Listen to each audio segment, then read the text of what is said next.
interested in what has been said about people's gut feeling. In 1994, after over 20 years of voting Labour, I decided when I'd see Tony Blair, I knew I could no longer vote Labour because I thought he was bogus.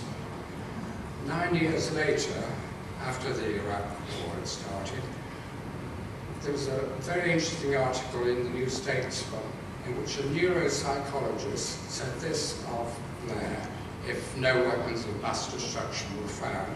He wrote, "The profile that begins to emerge is that of the plausible psychopath, charming, intelligent, emotionally manipulative, ruthlessly ambitious and self-serving." The New Statesman was not sued. The British taxpayer is now paying £6 million a year to protect Tony Blair. Is this right? Well, who wants to go first on that?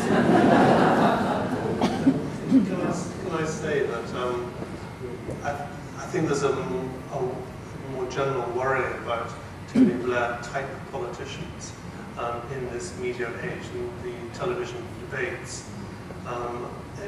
rather make you feel that we're going to get more of them, not fewer of them, because they all speak in the same way, they all project in the same way, they all use the same kind of language, they all look rather the same as well. So, and you worry whether we will ever get a genuine character as a political leader in this country ever again.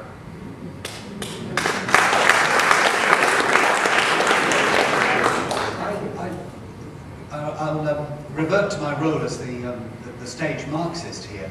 I think I rumbled Tony Blair early on and wrote very similarly right from the start. But I think the nation rumbled Tony Blair fairly early on.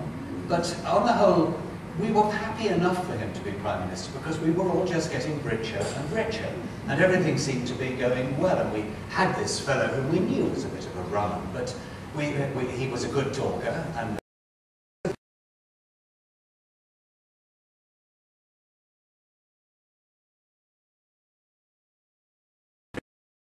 quite a lot.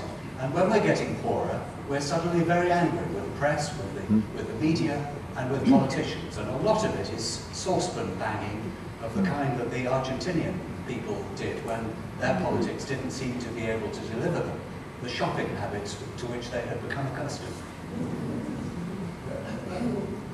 So Rosie's got a question over there. You have one over there, Rosie. Right. Hello. Yes. The discussion has reverted to whether or not politicians tell the truth. That is our indicator of whether or not political language is healthy or not. That seems to me to be a debate, very limited appeal in the end. But I've been listening very closely to the language which the panel uses, and I've heard words like Marxist, or interestingly stage Marxist, apparatchik, class, democratisation, and these words remind us that it's not as simple as Matthew Paris outlines. In between interests and the articulation of those interests, there are ideologies, beliefs, and the words that have been used that I've just quoted have an almost nostalgic feel to them.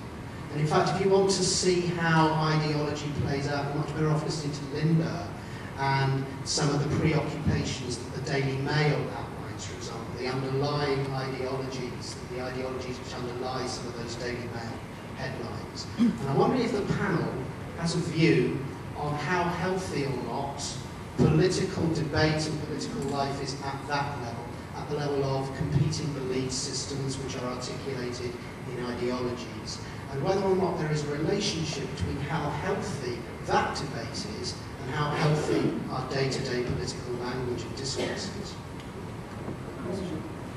There is a phenomenon in Scotland whereby I think David Steele, Gordon Brown, possibly Robin Cook, certainly Douglas Alexander and his sister Wendy, who's a politician in Scotland.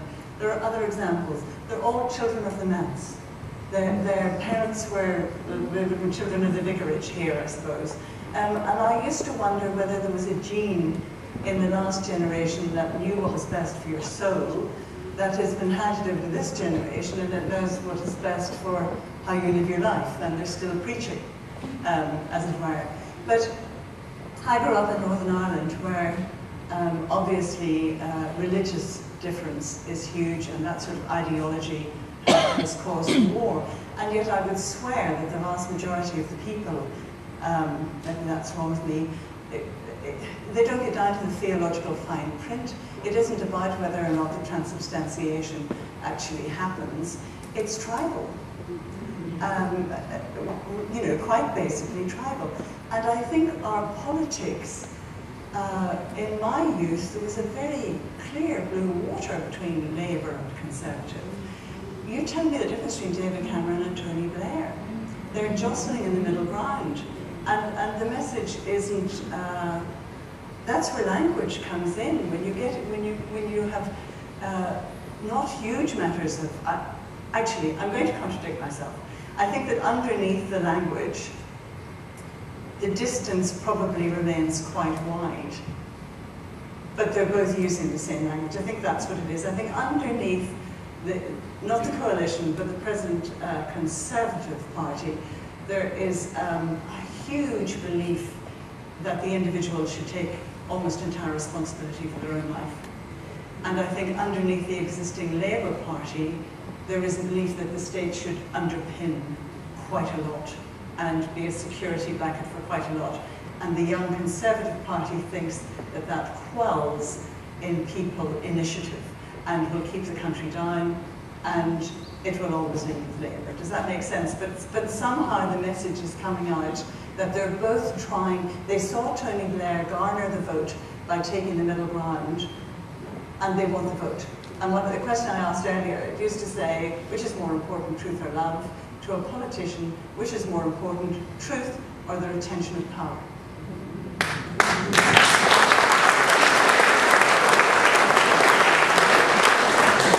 Just wait a minute. I'd like to ask Matthew what he sees as the important ideological issues of the day. Yeah, well, to answer the gentleman's question, the Daily Mail doesn't have an ideology. That's the strength of the Daily Mail. The Daily Mail simply panders to what it takes to be the beliefs, the interests, and the appetites of its readers. The paper with the clearest ideology in Britain today is The Guardian. Secondly, the Financial Times, which has an ideology of the free market. The Daily Mail simply goes where it thinks its readers want to go.